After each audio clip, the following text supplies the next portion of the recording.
قال الله تبارك وتعالى في كلامه المجيد أعوذ بالله من الشيطان الرجيم بسم الله الرحمن الرحيم وأن المساجد لله فلا تدعوا مع الله أحدا وقال رسول الله صلى الله عليه وسلم من بنى لله مسجدا كمبحث قطات بنى الله له بيتا في الجنة أو كما قال النبي عليه الصلاة والسلام رواہ ابن ماجہ۔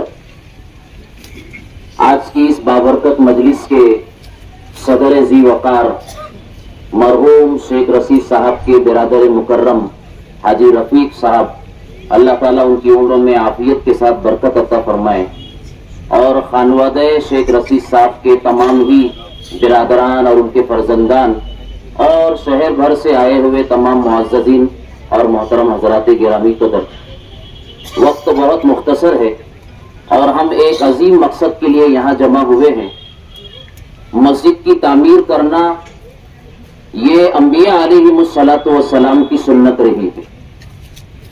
اس کائنات میں اللہ تعالیٰ نے بے شمار مخلوقات پیدا فرمائی اور گھر ہر مخلوق کی ضرورت ہے، اور دنیا میں ہر مخلوق اپنا آشیانہ، اپنا گھونسلہ اور اپنا گھر تعمیر کرتی ہے، لیکن وہ اپنے لیے کرتی ہے۔ اللہ تعالیٰ نے اشرف المخلوقات انسانوں کو یہ بھی نعمت عطا فرمائی اور ایسا زندہ دل عطا فرمایا اور ایسا دھڑکنے اور تڑپنے والی سوچ اور جذبہ عطا فرمایا کہ انسان اپنا گھر بھی تعمیر کرتا ہے، لیکن اپنے گھر کی تعمیر کے ساتھ اللہ کے گھر کی تعمیر کی بھی انسان فکر کرتے ہیں۔ اور یہ سعادت، اللہ کے گھر کو تعمیر کرنا، یہ سعادت کروڑوں انسانوں کے اندر بہت کم لوگوں کو نصیب ہوتی ہے۔ میں اس پہ بعد میں بات کرتا ہوں، مجھے یہ بتانا ہے پہلے کہ اللہ کے گھر کو تعمیر کرنا یہ انبیاء کی سنت رہی ہے۔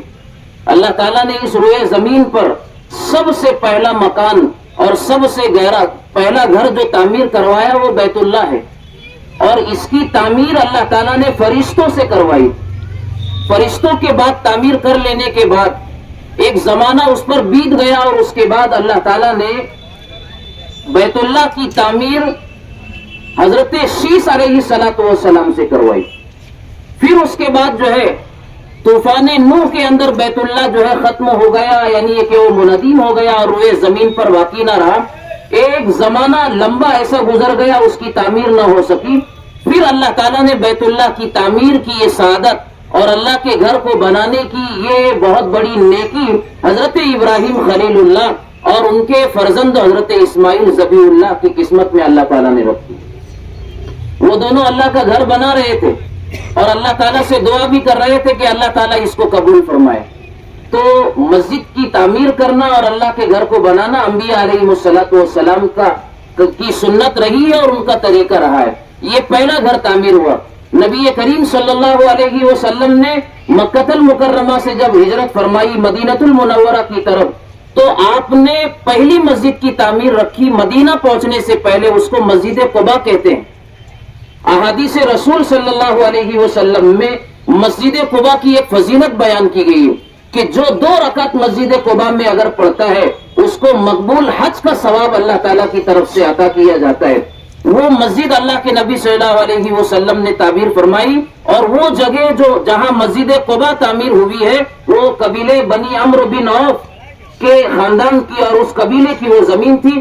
آپ علیہ الصلوۃ والسلام بنفس نفیس یعنی بذات خود اس مسجد کی تعمیر میں اور اس کے بنانے میں آپ شریک ہیں۔ اور اس کے بعد اللہ کے نبی صلی اللہ علیہ وسلم نے دنیا کی جس کو پہلی مسجد کہنا چاہیے، وسیع اور عریض پیمانے پر جس کو بعد میں تعمیر کیا گیا، وہ مسجد نبوی ہے۔ آپ صلی اللہ علیہ وسلم بذات خود اس کی تعمیر فرما رہے تھے، حضرات صحابہ تعمیر فرما رہے تھے۔ ایک صحابی حضرت عامر رضی اللہ تعالیٰ عنہ مسجد نبوی کے پتھر قریب کے پہاڑوں سے اور علاقے سے لا رہے تھے اور اس کو اپنے سر پر ڈھو رہے تھے، تو ان کے جو ہے گرد و غبار ان کے چہرے پر تھا۔ اللہ کے نبی صلی اللہ علیہ وسلم اپنے ہاتھوں سے گرد و غبار کو جو ہے صاف فرما رہے تھے، اس لیے کہ جس شخص کا استعمال اور جس کی محنت اللہ کے گھر کی تعمیر کے لیے استعمال ہو رہا تھا، آپ صلی اللہ علیہ وسلم نے اپنے دست مبارک سے ان کے چہرے پر لگے ہوئے اور سر پر لگی ہوئی دھول اور گرد و غبار کو اپنے ہاتھوں سے ختم کر کے یعنی صاف کر کے یہ بتا دیا کہ یہ کتنا عظیم الشان عمل. حضرات صحابہ خود اس میں شریک تھے, اللہ کے نبی صلی اللہ علیہ وسلم بذات خود اس میں شریک ہے, اور آپ بھی پتھر اپنے ہاتھوں سے اٹھا کر لا رہے تھے. تو مسجد کی تعمیر کرنا ایک بہت بڑی نیکی ہے. کیوں؟ اس لیے کہ جس جگہ پر مسجد تعمیر ہوتی ہے اور اللہ کا گھر آباد ہوتا ہے, وہاں اطراف و اکناف میں, قرب و جوار میں اور دور و دراز میں اس کی برکتیں پھیلتی ہے. اسی لیے علماء اکرام نے یہ بات بیان فرمائی ہے کہ بہت ساری چیزیں ہمارے اسلام کے اندر شعائر دین کہلاتی ہے. شعائر دین ان چیزوں کو کہا جاتا ہے کہ جس سے دین کی پہچان اور جس سے دین کا تشخص جڑا ہوا ہوتا ہے, کہ جسے دیکھ کر اسلام کی بہت ساری تعلیمات نگاہوں کے سامنے گھوم جاتی ہے. جیسے قربانی کرنا شعائر اسلام میں سے ہے, اسی طریقے سے جو ہے مسجد کی تعمیر کرنا بھی شعائر اسلام اور شعائر دین میں سے ہے.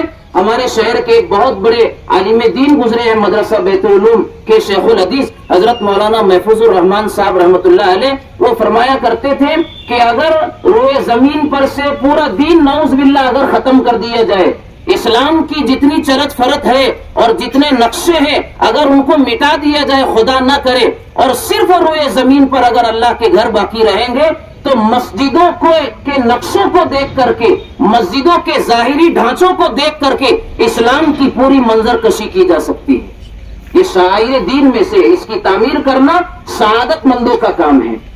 آج اللہ تعالیٰ نے یہ سعادت, یہ فضیلت, یہ خوبی, یہ کمال اور یہ دولت شیخ رشید صاحب مرحوم یا رحمت اللہ علیہ کے خانوادے, ان کے برادران اور ان کے فرزندوں کی قسمت میں اللہ تعالیٰ نے رکھی ہے. دراصل جو ہے جو اولاد ہوتی ہے وہ اپنے باپ کے نقش قدم پر چلا کرتی ہے.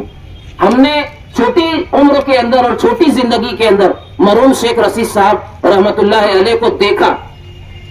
ان کا ایک زمانہ طویل شہر کی خدمت میں گزرا, 40 سال سے زیادہ ان کا سیاسی, سماجی اور اسی طریقے سے دینی اور ہر لائن کا ان کی جو خدمات اس شہر کے اندر رہی ہے وہ آپ حضرات سب جانتے ہیں. اور الحمدللہ ان کے آخری سفر جو آخرت کا رہا, اس میں لوگوں نے شریک ہو کر کے یہ بتا دیا کہ اللہ تعالیٰ نے ان کو لوگوں کے دلوں پر حکومت عطا فرمائی تھی.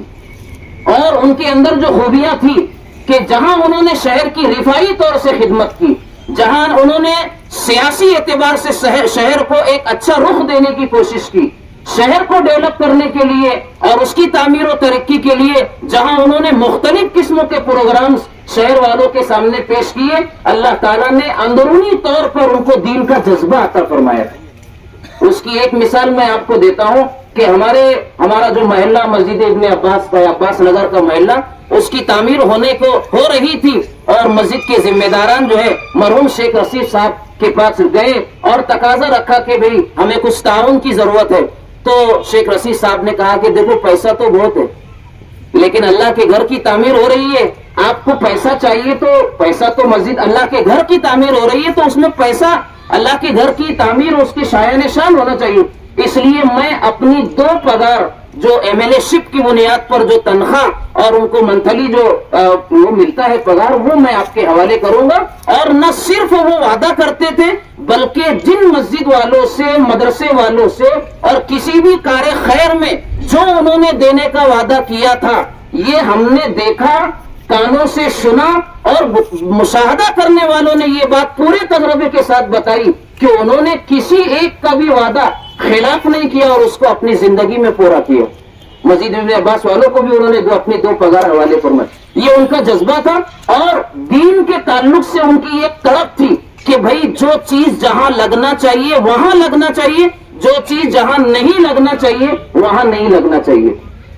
اور جیسے ابھی بات ہمارے سامنے آئی کہ اللہ تعالیٰ نے ان کو بڑی قوت فیصلہ عطا فرمائی, وہ چند منٹوں میں اور چٹکیوں میں مسئلہ حل کرتے تھے. ہمارے ہی محلے کا ایک مسئلہ میراث کا مسئلہ تھا, اور وہاں ان تک پہنچ گیا. وہاں تو ہر قسم کے مسئلے پہنچ جاتے تھے نا, اور کبھی جو ہے کچھ مسئلے ایسے ہوتے تھے کہ آنکھ دکھا دے تو مسئلہ حل ہو جاتا تھا, کبھی تو ہنس دیے تو مسئلہ حل ہو جاتا تھا, اور کبھی ایک جملے میں مسئلہ حل ہو جاتا تھا. لیکن میں جو پہلو ان کی زندگی کا آپ کو بتانا چاہتا ہوں وہ یہ ہے کہ میراث کا مسئلہ یعنی گھریلو جھگڑے جب ان کے پاس پہنچے تو بھئی حصے باٹے کا مسئلہ تھا, تو مجھے فون آیا کافی رات ہو چکی تھی لیکن انہوں نے فون کیا. میں نے جب اس فون کو ریسیو کیا تو کہا کہ بھائی میں شیخ رشید بول رہا ہوں. جی مولا صاحب بولیے. بولے اسی وقت آپ کو آنا ہے اس لیے کہ یہ مسئلہ میرے پاس ایسا آیا ہے جو میری عدالت کا نہیں ہے. یہ مسئلہ میری عدالت کا نہیں ہے, اس میں آپ کی ضرورت ہے. بولا بالکل میں ابھی حاضر ہوتا ہوں. میں فوراً حاضر ہوا اور جو بھی مسئلہ تھا اس کو, مطلب یہ کہ بھئی یہ دین کا تقاضا ہے, یہ دین کا معاملہ ہے, یہ بہت بڑی چیز ہے. اس وقت تو میرے بھائیوں دین کے معاملے میں لوگوں کی ضرورت بڑھ چکی ہے. مسجد میں ہر کوئی بولنے لگتا ہے, مسجد کے میٹر میں ہر کوئی آواز اٹھاتا ہے. وہ تو میدان ہے علماء کا, وہ تو میدان ہے اہل علم کا. اور دین کے معاملے میں اگر مسئلہ صحیح ڈھنگ سے اگر معلوم بھی ہو تو نہیں بتانا چاہیے. جن سے پوچھا جا رہا ہے اس فیلڈ کے جو لوگ ہیں وہ بتائیں گے.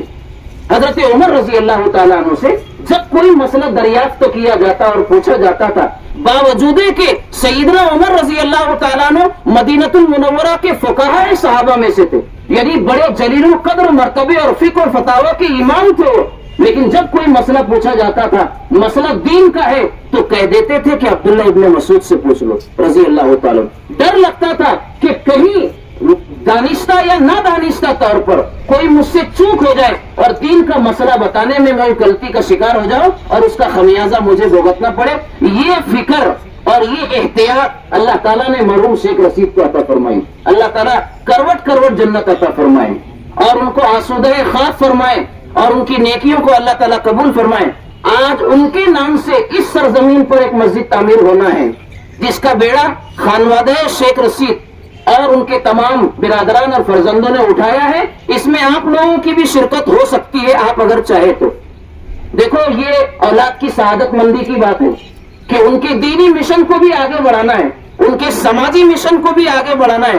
جو فکرے 40 سے 45 سال سے وہ اس شہر کو دینا چاہتے تھے اور یہاں وہ اس اپنی فکروں کی جڑوں کو مضبوط کرنا چاہتے تھے, ان کے خانوادے نے ان کی ہر لائن کی فکروں کو آگے بڑھانے کا اور ان کے مشن کو آگے بڑھانے کا جو ارادہ کیا ہے, اللہ تعالیٰ ان تمام حضرات کے ارادوں میں کامیابی عطا فرمائے اور ان کے عزائم کو اللہ تعالیٰ پورا فرمائے. جی تو آج یہ مسجد کی تعمیر ہونا ہے. میں یہ کہہ رہا تھا کہ اس طرح کی سعادت کم اولاد کے حصے میں آتی ہے. ہمارے عقل کنواں میں ایک میمن صاحب تھے, وہ علماء کے بڑے قدردان تھے. مسجد اور مدرسوں کے مسجد وغیرہ اور نماز کے نظام سے بہرحال وہ دور تھے لیکن علماء کی قدر کرنے والے تھے. جب ان کا انتقال ہو گیا, جامع عقل کنواں کی بالکل ابتدائی کی بات ہے اور حضرت مولانا غلام محمد صاحب وستانوی دامت برکاتہم کے بالکل شانہ بشانہ ابتدائی زمانے سے وہ شریک تھے. جب ان کا انتقال ہو گیا تو ان کے فرزندوں نے, ایک تاریخی بات ہے, ان کے فرزندوں نے ان کی پوری زندگی کی نماز کا حساب لگایا. برسوں گزر گئے, انہوں نے نماز بہرحال نہیں پڑھی تھی. اللہ تعالیٰ کی توفیق کسی کے ساتھ وہ ہدایت مل جائے نہ مل جائے, بہرحال ان کے فرزندوں نے ساری خوبیاں دیکھی. یہ ایک کمی اور کوتاہی تھی تو سب بھائیوں نے, کم سے کم وہ 5 بھائی ہیں, سب نے مل کر کے یہ طے کیا کہ بھی والد صاحب تو ہمارے نیکی کے ہر کام میں شریک رہتے تھے, علماء کے قدردان تھے, خیر کے کاموں میں حصہ لینے والے تھے, لیکن کہیں نماز کے ترک اور چھوڑنے کی بنیاد پر آخرت میں ان کی پکڑ نہ ہو جائے. سعادت مند فرزندوں نے اس کا بیڑا اٹھایا اور زندگی بھر کی نمازوں کا حساب اور کتاب لگا کر انہوں نے اس کا فدیہ دینے کی جو ہے کوشش کی اور اس کا انتظام کیا. 7.5 لاکھ روپیہ انہوں نے فدیے کی رقم ادا کی. آج کسی بڑے کے انتقال کے بعد اس کے فیملی کے ممبران وراثت کے لیے جھگڑا کرتے ہیں, پراپرٹی کو ادھر سے ادھر کرنے کے لیے مسائل پیدا ہو جاتے ہیں, لیکن انہوں نے 7.5 لاکھ روپیہ اپنی پوری بشاشت کے ساتھ اور تمام بھائیوں نے اس پر اتفاق کیا کہ ابا جان کو آخرت کی پکڑ سے بچانا ہے. بہرحال اس طرح کی اولادیں بھی اس سرزمین پر اللہ تعالیٰ نے رکھی ہے. یہ نیک حضرات اپنے والد صاحب کے لیے بہت بڑا خیر کا سر چشمہ یہاں لگانا چاہتے ہیں. مسجد ایک بہت بڑا خیر کا سر چشمہ ہے. یہاں نمازیں ہوں گی, یہاں تلاوتیں ہوں گی, یہاں سجدے ہوں گے اور یہاں بچے پڑھیں گے, نہ جانے کتنے خیر کے چشمے پھوٹیں گے. ہمارے یہاں مسجد کا تصور بہت چھوٹا ہے. ہم مسجد کے تعلق سے یہ سمجھتے ہیں کہ مسجد نماز پڑھنے کی جگہ ہے, مسجد تلاوت کرنے کی جگہ ہے. نہیں, مسجد کا صرف اتنا چھوٹا سا تصور اور اتنا شارٹ تصور اسلام کے اندر نہیں ہے. مسجد نبی اللہ کے نبی صلی اللہ علیہ وسلم نے تعمیر فرمائی. ہر طرح اور ہر زاویے اور ہر نوعیت کے کام مسجد نبوی سے انجام دیے جاتے تھے. تعلیم قرآن بھی ہوتی تھی اور اللہ کے راستے میں قافلے بھی روانہ کیے جاتے تھے. اسلامی محاذ پر لشکر بھیجے جاتے تھے. ذہنی کاؤنسلنگ ہوتی تھی, تربیت ہوتی تھی, اور اسی طریقے سے کلام رسول اور کلام اللہ کی تعلیم و تربیت کا بھی انتظام ہوتا تھا. بہرحال وقت کی نزاکت کو دیکھتے ہوئے ہم بات مختصر کرتے ہیں کہ یہ مسجدوں کی تعمیر کرنا یہ بہت سعادت کی بات ہے. اور ہمارے شہر میں تو ماشاءاللہ آئے دن مسجدوں کی تعمیر ہو رہی ہے, لیکن کسی موقع کی جگہ پر, ضرورت کی جگہ پر تعمیر کرنا یہ اور زیادہ اس کی اہمیت کو بڑھا دیتا ہے. یہ سرزمین کے تعلق سے ابھی ہم نے جو سنا کہ بھی اختلافات کی نظر تھی, لیکن اللہ تعالیٰ نے مرحوم شیخ رشید صاحب کو قوت فیصلہ عطا فرمائی. انہوں نے 5 منٹوں کے اندر اس کا مسئلہ حل کر دیا اور باتفاق دونوں جانب سے اتفاق رائے کے ساتھ مدرسہ اور لوگوں کے حوالے کیا گیا. مسجد کے ذمہ دار کچھ اور منتخب کیے گئے. بہرحال آج اس وقت تو ہم بہت خوشی اور مسرت کے مقام پر جمع ہے کہ آج شیخ رشید صاحب کے نام سے اور ان کے عنوان سے مسجد کی تعمیر ہونے جا رہی ہے. ہم سب سعادت مند ہیں کہ اللہ تعالیٰ نے اس کار خیر میں ہم سب کو شریک فرمایا ہے. حدیث میں اللہ کے نبی صلی اللہ علیہ وسلم نے فرمایا کہ من سن سنتا حسنتا فله اجرها واجر من عمل بها ومن سن سنتا سیئتا فله وزرها ووزر من عمل بها. جو کسی بھی نیکی کی بنیاد میں شریک ہوگا, اب قیامت تک وہاں جتنی نیکیاں انجام دی جاتی رہے گی, اس پہلی بنیاد ڈالنے والے کو اس کا ثواب سب کی نیکیوں کا ملتا رہے گا. اور کسی غلط کام کی بنیاد کو اگر کوئی ڈالتا ہے اور اس غلط پر جتنے لوگ قیامت تک چلتے رہے گے, اس غلط کا وبال بھی اوروں پر پڑتا رہے گا. میں اس مناسبت سے خانوادہ شیخ رشید, ان کے فرزندان بالخصوص آصف شیخ صاحب کو, حاجی خالد صاحب کو, اور ان کے برادر حاجی شیخ عبدالجلیل صاحب کو, حاجی رفیق صاحب کو, اور حاجی شیخ عقیل صاحب کو, ان تمام اور ان کے تمام متعلقین کو اور تمام آپ حضرات کو میں دل کی گہرائیوں سے مبارکبادی پیش کرتا ہوں. اور اس کار خیر میں میں اور آپ شریک ہوئے. اللہ تعالیٰ ہماری حاضری کو بے حد قبول فرمائے اور آئندہ بھی اس طرح کے نیک کاموں کی اللہ تعالیٰ ہم کو